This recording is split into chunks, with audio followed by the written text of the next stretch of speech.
Cerita kembali berlanjut setelah berhasil mengalahkan bos King Wyvern. Terlihat di sini Luffy sedang membuka sebuah peti harta karun yang didapatkannya, sembari bergumam takjub atas apa yang ada di dalam peti itu. Di sini Luffy mendapatkan sebuah equipment legendaris berbentuk sayap naga. Dalam panel sistem yang muncul dijelaskan bahwa equipment tersebut adalah sayap Wyvern King Saul yang memiliki kualitas legendaris, memiliki agility, strength, spirit, dan juga stamina yang cukup besar. Di mana kegunaan atau skill yang didapat dari equipment ini adalah float, yang pemakainya memperoleh kemampuan terbang juga meningkatkan kecepatan terbang. Tak hanya itu, jika pemakai equipment ini memegang Dragon Language spell, maka ia bisa mendapatkan Unforbiding Dragon Language. Dan setelah melakukan casting, dia bisa mendapatkan satu level Dragon Language spell tingkat tinggi.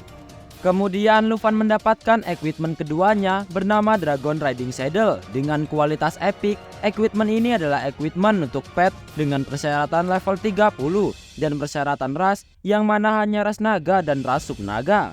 Skill atau teknik equipment ini adalah soaring, di mana setelah dipasangkan dengan pet, maka dapat digunakan sebagai tunggangan untuk lepas landas. Dan jika sudah dalam kondisi berkendara, semua atribut pengendara dan pet akan ditingkatkan. Serangan normal juga akan disertai dengan ki naga, menyebabkan damage jarak jauh. Mendapatkan equipment kedua ini, Luffy bergumam, ternyata benda ini bukan meluncur, melainkan terbang, dan tidak ada yang bisa melakukannya kecuali profesi tertentu. Juga Luffy menyayangkan bahwa dia tidak bisa menggunakannya di level yang sekarang. Dan jika Xiaoye mencapai level 30, dirinya akan bisa berubah menjadi dragon kenaik di Royal Trial. Dan hadiah ketiga adalah Dragon Bone Flute, dengan kualitas epic, juga memiliki material sekali pakai. Jika benda ini digunakan, Wyvern King Saul kembar dapat dipanggil, yang mana level dari Wyvern King yang dipanggil sama dengan level penggunanya. Sembari memegang Bone Flute di sini, Luffy berkata lirih dalam hati bahwa ini adalah alat yang sangat bagus, namun sayang hanya bisa digunakan sekali pakai. Saat tengah memikirkan hadiah-hadiahnya tersebut, di sisi lain Jianying memanggil Luffy mengatakan untuk melihat apa yang terjadi pada Xiao Fei.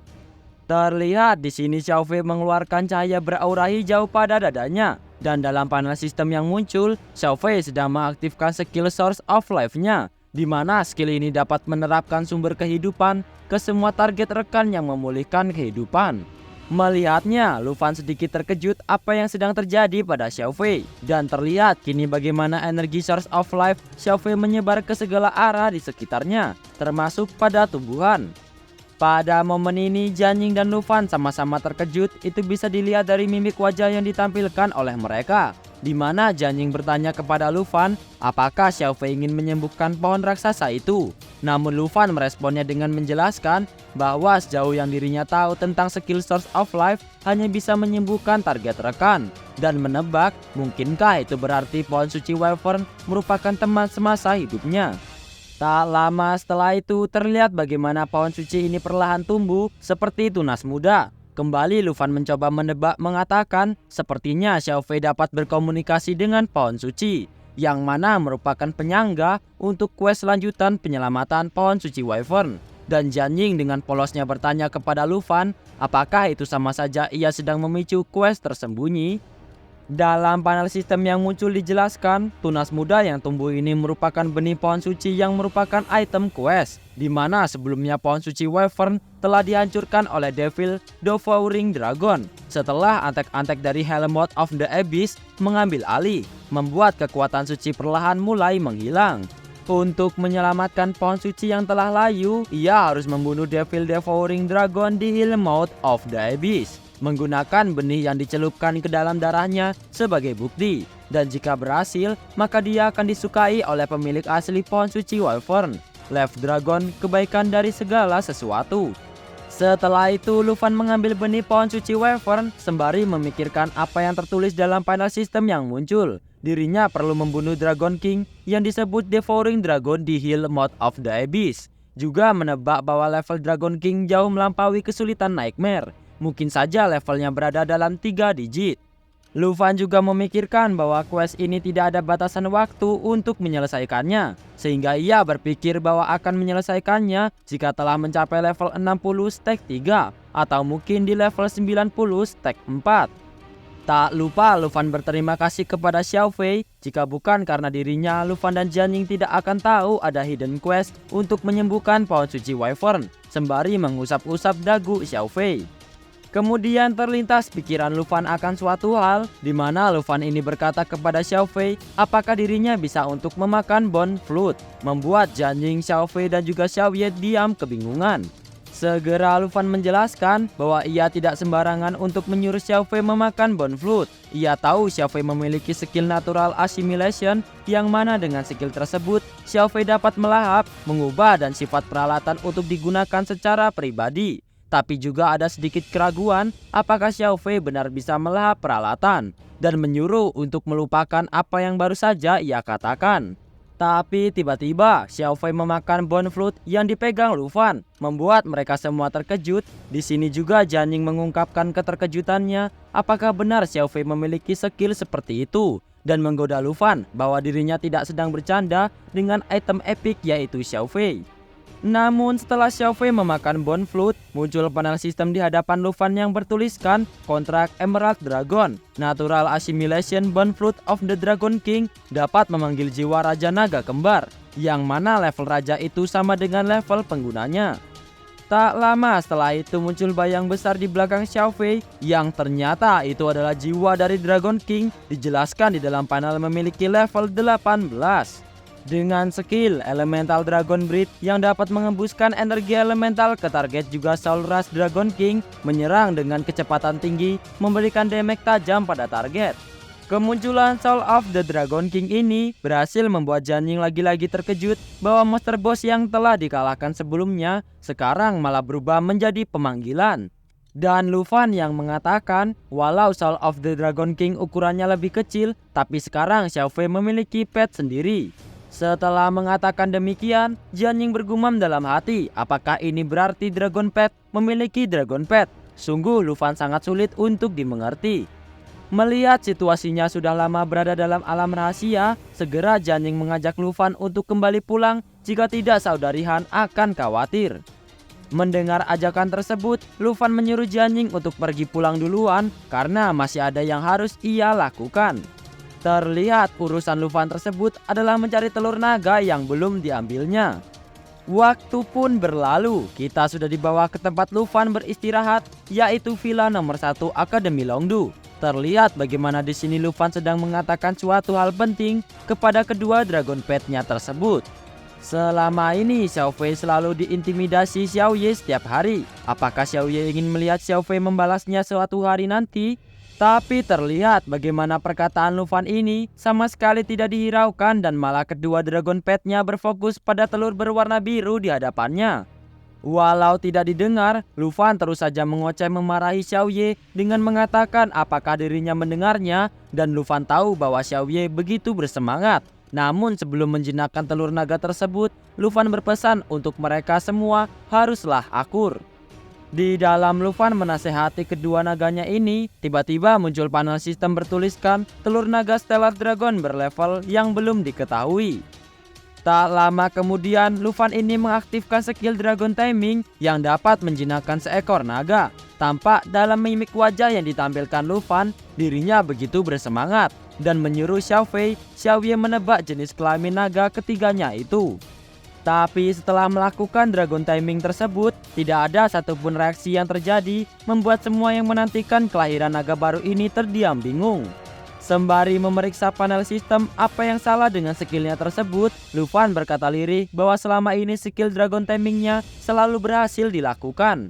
Diperlihatkan dalam panel sistem yang muncul bahwa ada 3 slot, di mana 2 diantaranya sudah diisi oleh Dragon Pet Black Dragon Legendary Xiao Ye berlevel 23. Slot kedua kontrak dengan Xiao Fei, sang Emerald Dragon Legendaris berlevel 18.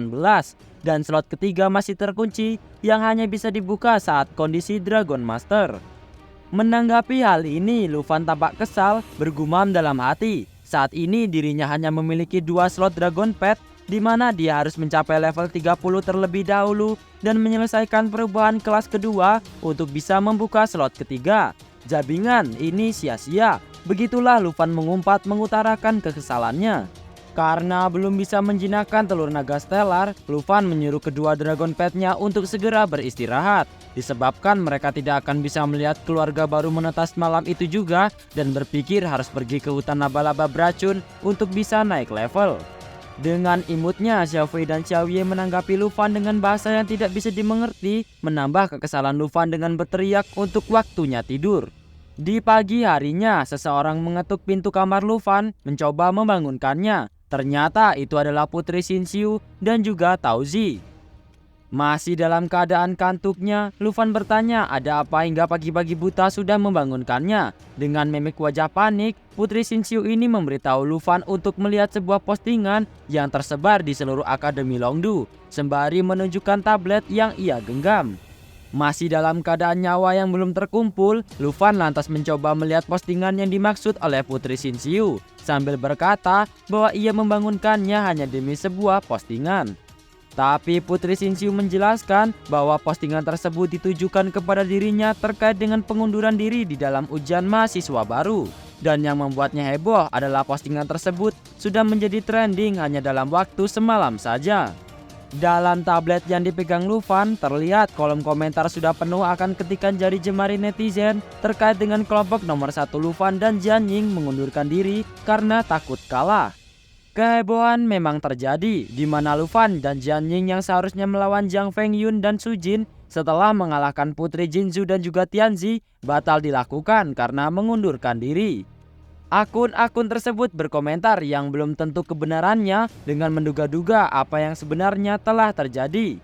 Ada satu akun yang menjelaskan bahwa Lufan cedera karena pertarungan melawan Tianzi, dan ada pula yang berkomentar bahwa Lufan benar-benar takut, dan juga akun yang tidak terima akan keputusan akademi sebelum Lufan dan Jiang Fengyun bertanding. Setelah melihat postingan tersebut, Lufan bingung siapa yang dimaksud dengan Pavilion Fengyun. Dan Putri Xinxiu yang menjelaskan Pavilion Fengyun awalnya adalah tim yang beranggotakan 4 orang yang mana mereka berada di peringkat 3 sampai 6, di mana sekarang kelompok mereka sudah merekrut hampir 30 anggota menjadi kelompok baru dengan kelas yang kuat dipimpin oleh Jiang Fengyun dan Su Jin. Terlihat bagaimana di sini Lufan sedang mencerna penjelasan dari Putri Xinxiu. Sambil memegang dagunya, ia sedikit tertawa akan komentar yang mengatakan dirinya adalah si nomor 1 yang ditunjuk oleh sekolah, sedangkan Jiang Fengyun si nomor 1 yang sebenarnya dan dieluh-eluhkan semua orang. Tao Zi kemudian juga menjelaskan bahwa si Jiang Fengyun pagi tadi juga berkomentar bahwa ia akan membuktikan kepada pendukungnya untuk menghapus nomor 1 villa setelah final esok hari. Putri Xinxiu kemudian memberikan pendapatnya lagi bahwa Jiang Fengyun pasti sedang mengincar The Royal Trial. Untuk menghibur Lufan, Putri Xinxiu lantas mengatakan bahwa Jiang Fengyun ini hanyalah badut yang berani mengatakan hal tidak benar untuk menjatuhkan namanya saat dirinya tidak ada di akademi. Dan Tao Zi yang juga menenangkan temannya Lufan bahwa ini adalah hal konyol, bahkan mereka tidak tahu sosok Jiang Fengyun ini. Dan jika mereka benar-benar datang, ia akan mengadukannya kepada Jianying. Tapi atas ucapan Putri Xinxiu dan Tao Zi ini, Lufan meresponnya dengan tertawa kecil sambil berkata jika Pavilion Fengyun mengincarnya, maka dirinya harus memberikan apa yang mereka inginkan dan mari bersenang-senang dengan mereka. Mendengar dan melihat respon Lufan yang malah senang, Tao Zi ini lantas berkata dengan keras apa yang sebenarnya ia maksud. Setelah itu Lufan meminta izin untuk meminjam tablet Putri Xinxiu sebentar karena dirinya akan menjawab tantangan dari Pavilion Fengyun. Dan setelah itu kita diperlihatkan di sebuah tempat di mana terlihat beberapa orang sedang bertarung dari kejauhan dan seseorang yang sedang duduk bersantai sembari melihat tablet yang dipegangnya. Yang diketahui tempat itu adalah area arena Akademi Longdu VIP, dan orang yang sedang duduk tersebut adalah Su Jin dengan kelas combat Forbidden Sorcerer 1. Tak lama setelahnya, Su Jin memanggil seseorang yang tampak sedang sibuk latihan dengan kedua mata yang ditutup. "Jiangge," Lufan merespon. Begitulah teriakan Su Jin. Mendengar informasi tersebut, Jiangge ini sempat terdiam dan hendak diserang oleh kedua rekan latihannya yang menyerangnya dengan senjata masing-masing. Tapi kemudian Jiangge ini mengeluarkan salah satu skill yang ia punya. Sesaat setelah mengaktifkan skill tersebut, aura merah memenuhi tubuh Jiang Ge dan terlihat beberapa bayangan tubuhnya muncul. Terlihat bagaimana kedua rekan latihan yang hendak menyerang tadi cukup panik ketika Jiang Ge mengeluarkan skill tersebut. Salah satu dari mereka mengatakan bahwa ini hanyalah latihan biasa. Kenapa dirinya menjadi sangat serius? Tapi tetap saja Jiang Ge ini melepaskan serangan kepada dua rekan latihannya itu. Terlihat bagaimana dua orang tersebut langsung terhempas. Kemudian Jiang Ge membuka penutup matanya sambil berkata bahwa setelah ini untuk segera menyembuhkan luka kedua orang yang telah terkena serangannya dan menanyakan kembali respon seperti apa yang Lu Fan katakan.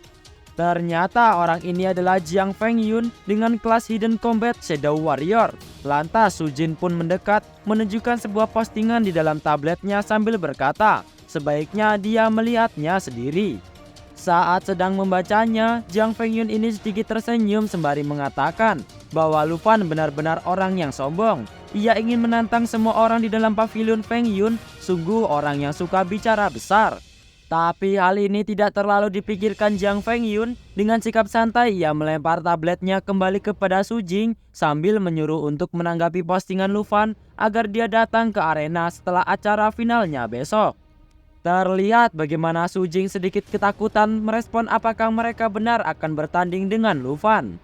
Dengan melirik ke arah Su Jing, Jiang Fengyun ini berkata kembali bahwa tentu saja itu benar dan menyuruh untuk segera mengumpulkan semua orang di pavilion Fengyun. Karena Lu Fan berkata menantang mereka semua dan biarkan hal itu terjadi. Dan lirikannya itu berubah menjadi sangat tajam. Fengyun ingin membuktikan bahwa nomor satu sebenarnya adalah dia yang memperolehnya dari kompetisi sebenarnya, bukan dengan mengandalkan akademi. Kemudian kita diperlihatkan postingan Lu Fan yang menanggapi tantangan dari pavilion Fengyun. Di situ akun Lu Fan menuliskan bahwa jika Jiang Fengyun ingin membuktikan dirinya adalah si nomor satu, maka ia harus memiliki kecocokan yang baik dengannya, daripada membuat postingan yang menggiring opini publik untuk memojokkannya. Lu Fan juga menuliskan bahwa Jiang Fengyun adalah sampah dari pavilion Fengyun dan meminta untuk membawa orang sebanyak-banyaknya setelah ujian mahasiswa baru berakhir. Di postingan Lu Fan itu juga sudah ada beberapa orang yang berkomentar, ada yang merespon bahwa ia tidak melihat pertarungannya dan ada juga yang menanggapi dengan candaan kepada pavilion Fengyun. Di tempat lain, setelah Lu Fan menanggapi tantangan pavilion Fengyun dan diterima kembali, Putri Xinxiu memberitahu bahwa Jiang Fengyun sudah menerima tantangannya. Juga Tauzi yang memberi informasi yang tidak kalah penting bahwa hari ini Fengyun ada pertarungan semifinal dan bertanya apakah dirinya ingin melihatnya. Tapi Lu Fan di sini menanggapi bahwa ia tidak begitu tertarik dengan kekuatan Jiang Fengyun dan lebih tertarik untuk meningkatkan levelnya di alam rahasia. Bibi Han yang mendengar tanggapan Lu Fan tersebut sedikit memarahi Lu Fan untuk tidak mengatakan hal tersebut, karena terlalu percaya diri juga bisa menyebabkan kegagalan dan menyuruhnya untuk melihat kemampuan lawannya tersebut.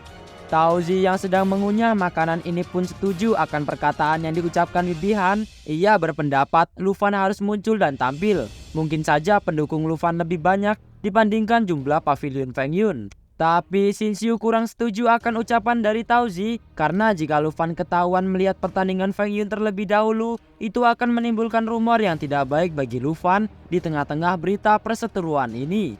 Mendengar hal ini, Bibi Han memiliki sebuah solusi dengan mendandani Lu Fan agar tidak ketahuan oleh siswa Akademi Longdu. Tampak mimik wajah Lu Fan yang berubah aneh saat bibinya mengatakan idenya tersebut. Setelah itu kita sudah dibawa ke dalam tribun arena tempat pertandingan ujian mahasiswa baru diselenggarakan, di mana sudah terlihat rombongan Lu Fan sudah ada di antara banyaknya penonton, dan tampilan Lu Fan yang sedikit berbeda dari biasanya dengan memakai kacamata hitam, jaket kerudungnya dan juga masker. Kemudian Tauzi bertanya kepada Xinxiu apakah pertandingan selanjutnya adalah Jiang Fengyun, dan Putri Xinxiu pun merespon bahwa menurut jadwal seharusnya begitu.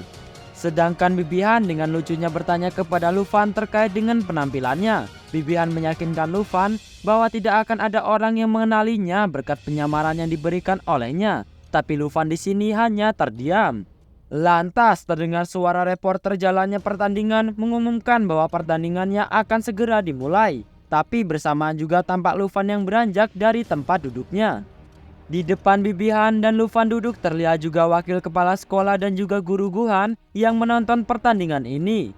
Melihat Lufan pergi, Bibihan menanyakan apakah ia tidak ingin melihat pertandingannya. Tapi Lufan meresponnya dengan berkata bahwa pertandingannya sama sekali tidak menarik dan dia akan berjalan-jalan sebentar, juga menyuruh untuk mengabarinya jika pertandingannya telah selesai. Wakil kepala sekolah Zhou yang mendengar percakapan Lufan yang ada di belakangnya ini lantas meliriknya. Kita kembali ke beberapa waktu lalu, di mana terlihat wakil kepala Akademi Zhou mencoba menghadap kepala Akademi Longdu dengan mengetuk pintu ruangan tempat kepala sekolah berkantor. Ia ingin memberitahukan terkait dengan postingan yang tersebar dalam forum kampus beberapa hari belakangan ini, yaitu tentang tantangan antara Lufan dan juga Jiang Fengyun. Namun kepala sekolah Akademi Longdu menanggapinya dari dalam untuk menyuruh guru Guhan menangani hal kecil semacam ini dan dirinya tidak perlu memberitahu hal ini kepadanya.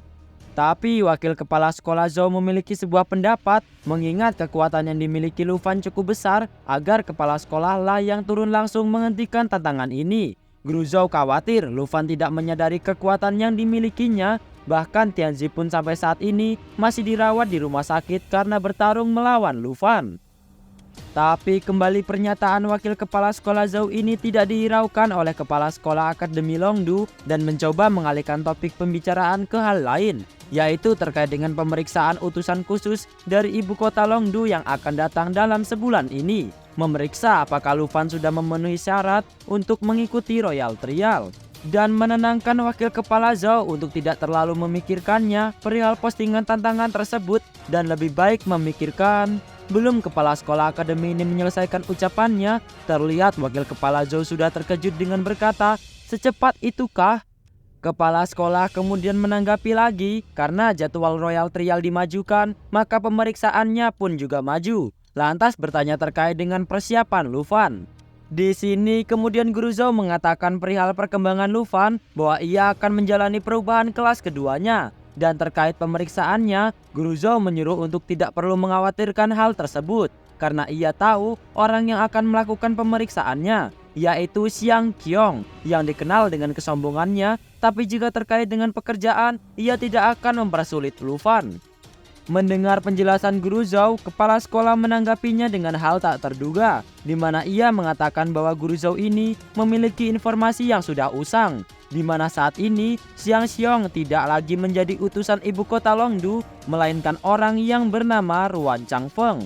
Terlihat Guru Zhou hanya terdiam mendapatkan informasi baru ini, dan mengingat kala Tuan Xin juga menyebutkan namanya kala bercerita Lufan dan Putri Jinzhu, dan menduga bahwa terlibatnya Ruan Changfeng ini ada hubungannya dengan insiden yang terjadi antara Lufan dan juga Putri Jinzhu.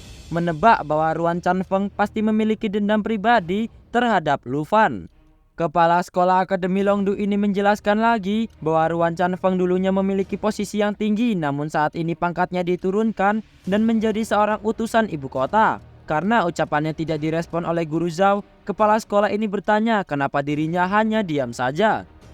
Setelah itu terlihat Guru Zhou ini sedikit tertunduk meminta maaf karena tidak memberikan respon, sembari mengatakan bahwa persiapan Lufan kemungkinan akan bisa menghadapi segala kesulitan dan sedikit khawatir akan persyaratan jika utusan ibu kota adalah Ruan Changfeng. Maka belum hingga Guru Zhou melengkapi ucapannya, dari dalam kepala sekolah ini berkata bahwa Lufan adalah kandidat yang telah dipilih pribadi olehnya, sehingga pasti dia tahu apa yang harus dilakukannya sekarang.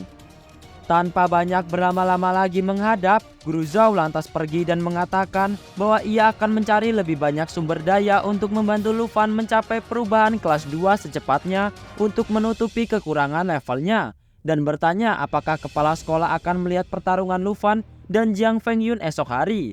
Dan kepala sekolah pun menanggapinya dengan sedikit tertawa bahwa tentu ia akan melewatkan pertandingan semenarik itu. Scene pindah di area arena Akademi Longdu, ruang poin, di mana terlihat seseorang yang terpental jauh dan beberapa orang yang ada di sekitarnya menunggu giliran masuk. Terdengar perkataan yang menggerutu terkait dengan sudah berapa banyak orang yang telah dikalahkan. Sedangkan ini hanya area 100 poin dan seharusnya tidak sesulit itu. Orang yang terpental barusan mengatakan kepada orang yang sedang menunggu gilirannya masuk untuk tidak memasuki ruang poin itu, karena siapapun yang akan masuk pasti akan kalah. Penasaran dengan sosok dalam ruang poin tersebut, seseorang bertanya apakah ia mengenalinya, dan orang yang terpental tadi menjawab bahwa ia begitu familiar tapi dirinya tidak bisa mengenalinya. Ternyata orang di dalam ruang poin tersebut adalah Lufan. Di sini Lufan tidak henti-hentinya menggerutu bahwa seharusnya dirinya bisa menaikkan level di hutan laba-laba, tetapi malah menonton pertandingan yang tidak menarik.